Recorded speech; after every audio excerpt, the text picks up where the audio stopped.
بسم اللہ الرحمن الرحیم۔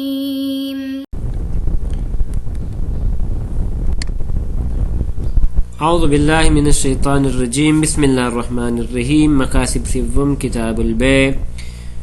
سبق نمبر 43، گفتگو تھی شرائط عوضین، شرط سوم میں کہ کون ہو تلکن، کہ ثمن اور مسمن آزاد ہونی چاہیے۔ لذا یہاں سے جو فروعات نکال لی تھی ان میں سے ایک فرض یہ تھی کہ فی الجملہ وقف کا بیچنا جائز نہیں ہے۔ تو آج کے درس میں ہم اس میں گفتگو کریں گے کہ اقوال فقہا در مورد بیع وقف میں 3 قول تھے، اور پہلے 2 قول ہم نے تقریباً بیان کی ہیں سابقہ دروس میں۔ ان میں سے ایک قول یہ تھا کہ مطلقاً بیچنا جائز نہیں، چاہے وقف معبد ہو یا وقف منقطع ہو، اس کا بیچنا جائز نہیں۔ دوسرا قول یہ تھا کہ معبد میں جائز نہیں ہے، معبد یعنی ہمیشگی وقف، ایک شخص نے ایک چیز کو ہمیشہ کے لیے وقف کیا تو اس کا بیچنا جائز نہیں ہے، لیکن منقطع یعنی ایسا وقف جو مثلا ایک نسل کے لیے اس نے وقف کیا ہے، لذا بعد والی نسلوں کے لیے فرماتے ہیں نہیں کیا تو اس کو کہتے ہیں وقف منقطع۔ تو فرماتے ہیں دوسرا قول یہ ہے کہ معبد میں جائز نہیں لیکن منقطع میں جائز ہے۔ اور تیسرا قول کے جو آخر میں ہم اس کی ابتدائی گفتگو کریں گے وہ یہ ہے کہ وقف معبد اور منقطع دونوں میں بیع جائز ہے، وقف معبد کو بھی فی الجملہ اور وقف منقطع کو بھی فی الجملہ بیع کرنا جائز ہے، اگرچہ بعض فقہا کے کلام کا ظہور اس بات میں ہے کہ وقف منقطع کا بیع کرنا جائز نہیں۔ تو یہ 3 قول ہیں۔ ابھی جو ہم عبارت پڑھیں گے وہ دوسرے قول کی عبارت ہے، اور وہ یہ تھی کہ مطلقاً جائز نہیں معبد کا لیکن منقطع جائز ہے۔ تو اس حوالے سے ہم نے جناب حلبی کی ایک عبارت اوپر پڑھی تھی، آج جناب حلبی کی دوسری عبارت پڑھ رہے ہیں، اور وہ یہ کہ وَحُكِيَ عَنِ الْمُخْتَلَفِ وَجَمَعَا نِسْبَةُ التَّفْصِيلِ إِلَى الْحَلَبِ۔ مختلف میں جناب شیخ طوسی علیہ رحمہ اور اس طرح بعض فقہا نے حکایت کی ہے نسبت کو، کون سی نسبت؟ التفصیل الی الحلبی، کہ جناب ابی صلاح حلبی وہ تفصیل کے قائل ہیں، البتہ یہ نسبت دی گئی ہے۔ تفصیل کیا ہے کہ وہ فرماتے ہیں کہ معبد میں جائز ہے لیکن منقطع میں جائز نہیں۔ لیکن العبارہ المحکیہ عن کافی ہے لا تساعد، لیکن ہم پچھلے درس میں ذکر کر چکے ہیں جناب کافی، جناب ابی صلاح کی عبارت کافی میں، کہ وہاں پہ انہوں نے فرمایا تھا مطلقاً جائز نہیں ہے، لذا وہ عبارت کی جو حکایت کی گئی تھی ان کی کتاب قافی فی الفقہ میں لا تساعدہ، وہ اس نسبت کی مساعدت نہیں کرتی، بلکہ بل ربما استظہر منہ المان علی الاطلاق، بلکہ چہ بسا جناب ابو صلاح حلبی کی کتاب کافی سے جو ظاہر ہوتا ہے وہ یہ کہ مطلقاً ممنوع ہے، چاہے وقف معبد ہو یا وقف منقطع فراج، لذا وہاں پہ رجوع کیا جائے کتاب کافی کی طرف۔ یہاں تک اسی طرح ایک اور تفصیل ہے جو جناب شیخ صدوق علیہ رحمہ سے نقل کی گئی ہے، تفصیل وحُكِيَ التفصیل المذکور عن الصدوق علیہ رحمہ، جناب شیخ صدوق علیہ رحمہ سے بھی مذکورہ تفصیل ذکر کی گئی ہے، مذکورہ تعلیف یعنی محبت جائز نہیں لیکن منقطع جائز ہے۔ والمحکی عن الفقیہ، لیکن جو حکایت کیا گیا ہے قول من لا یحضر الفقیہ سے وہ یہ ہے کہ انہ قال، کہ جناب شیخ صدوق علیہ رحمہ نے جناب علی بن مہزیار کی روایت کے جو آگے ہم ذکر کریں گے اس کو ذکر کرنے کے بعد فرمایا ہے ان ھذا وقف کان علیہم دون من بعدہم، فرماتے ہیں یہ جو عبارت کی جس کے اندر تفصیل بیان کی گئی ہے یہ فرماتے ہیں اس صورت میں کہ جب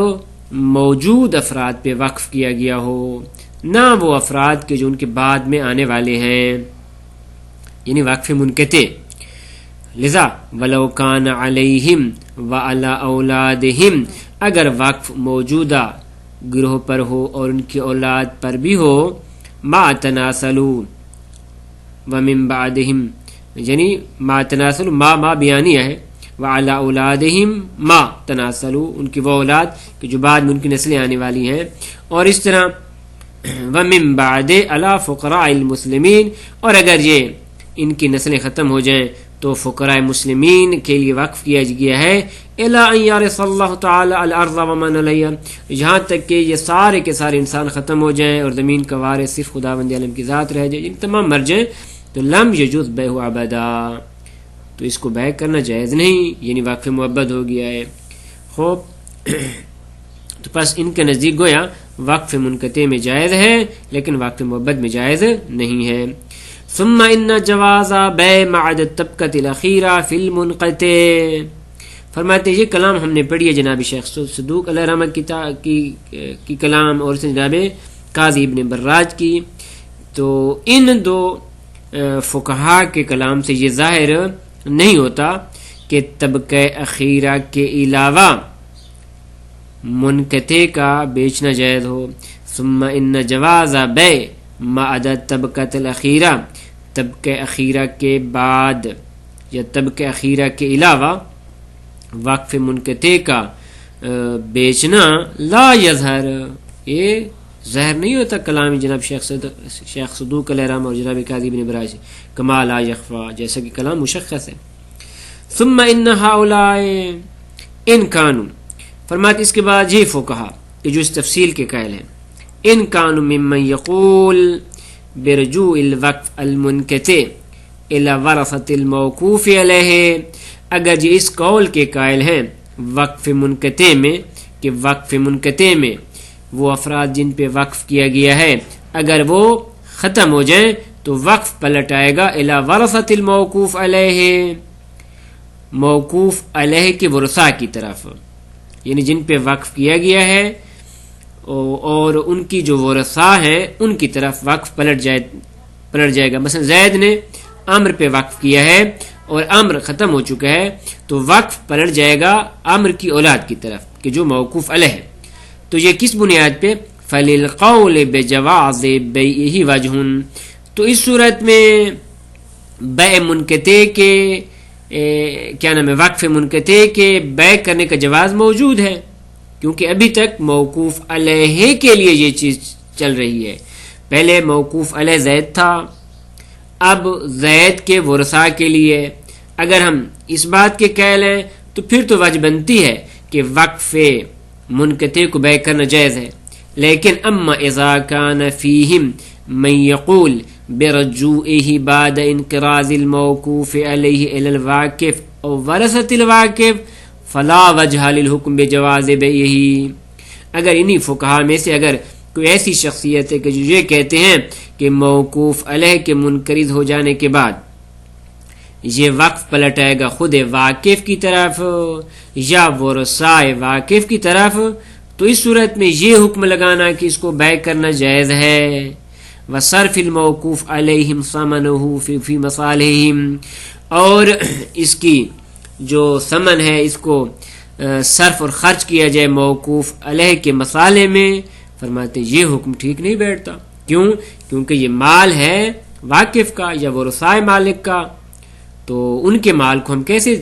اجازت دے سکتے ہیں کہ موقوف علیہ کے ورثاء اس کو آپس میں تقسیم کر لیں ان کے مصالح میں، لذا یہ قول ٹھیک نہیں بیٹھتا۔ وقد حقا ھذا القول بہذین، فرماتے ہیں